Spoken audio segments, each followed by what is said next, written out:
Hello everyone, welcome back to Pacific Front channel. Last time, we discussed the Royal Australian Navy's ongoing tender for a new general-purpose frigate. Even though we are still just in the first step, that project seems to be doing fine so far.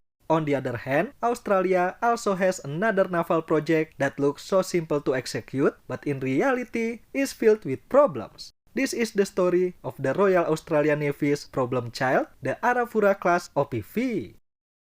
The OPV program was approved in 2017 to tackle unauthorized arrivals by sea. At that time, Australia needed an improved maritime constabulary capability that could operate in conditions too harsh for the Navy's Armidal-class patrol boats. Like the C-3000 project we discussed last time, the C-1180 OPV project was meant to pick a mature, in-service design that would minimize risk and be quickly built.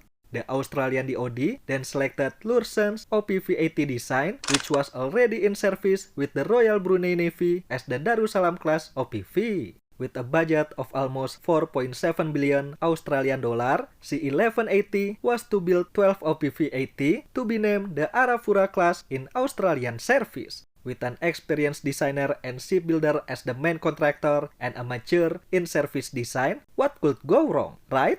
Wrong! From the start, there was already interference with where to build the first ship. To avoid a shipbuilding valley of death in Osborne Shipyard in South Australia, the Australian government directed the first two ships to be built there to bridge the gap between the end of the Hobart-class destroyer program and the start of the Hunter-class frigate, while the remaining 10 were to be built in Western Australia by local Lurson's partner. Nevertheless, things started well. The first ship's construction started on schedule and even received a high review by the Australian National Audit Office. In 2021, the government even planned to build a new class of mine warfare and hydrographic survey based on the OPV-80 hull. Whether it was a suitable design for those roles is a separate issue. Just when it seems the victory line is in sight, everything is crumbled. First is the main gun. The DoD selected the Marlin 40mm gun for the Arafura rather than the Bofors 57mm gun from the original design. And they also chose not to install anti-ship missiles like in the Darussalam class. If we compare it with the Darussalam class, even though she's small, she still can sting. Basically, Arafura has a firepower similar to a patrol boat 1/5 its size. But we're not done yet, because in the end, the DoD cancelled the contract with Leonardo, citing technical certification concern. So as the interim solution, the DoD plans to install a 25mm Bushmaster cannon from decommissioned Armidal-class vessels. The first of its class, new ship Arafura, was launched in December 2021 and planned to enter service in December of the following year. October 2023, nearly 2 years after launch, Arafura has not yet started sea trials, and the government placed the C-1180 on the projects of concern.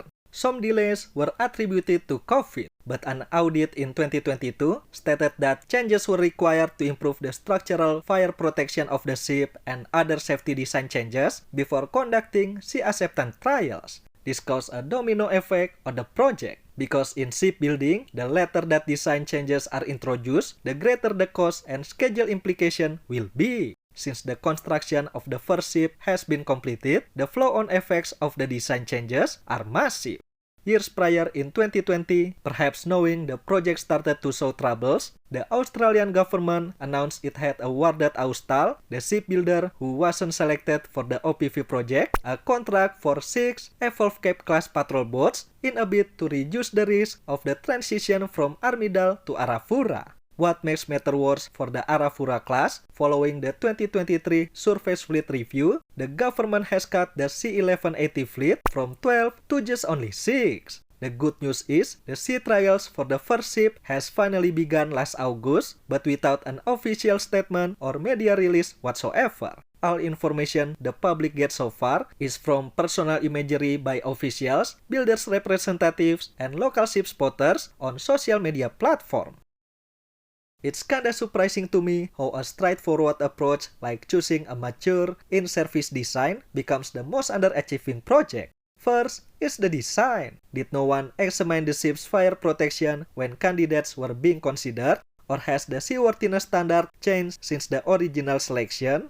Sure, fire safety is important, as in the case of Manawanui, which ran aground, caught fire, and later sank off the coast of Samoa. But I think there's enough time to re-examine the design and make changes before the construction of the first ship even began. Second, it's about the armament. I don't know what the DoD means by technical certification concern for the Marlin that made them cancel Leonardo's contract, because the Bofors 57mm gun on the Darussalam class seems fine. So why a smaller 40mm gun couldn't be integrated into the ship?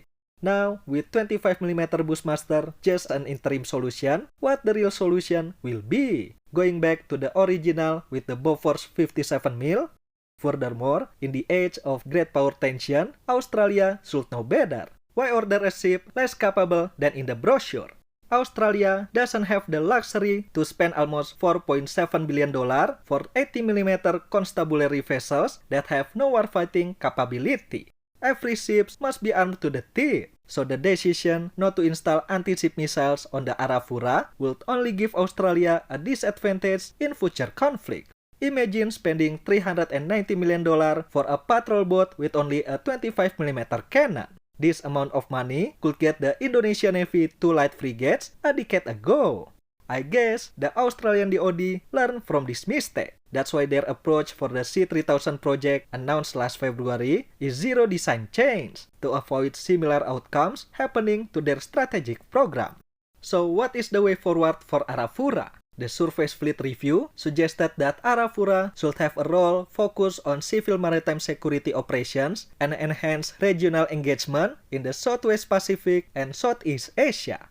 Taking the role of a mothership for air, surface, and underwater drones is possible too, by employing its flight deck, rear slipway, and space for shipping containers. But for me personally, reverting it to the original design or similar to the Darussalam class is the best way forward for a more active role of the Arafura class.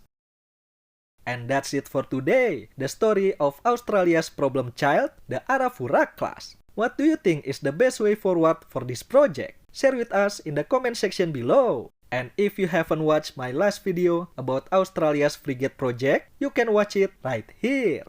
Thank you for watching everyone. I'll see you there.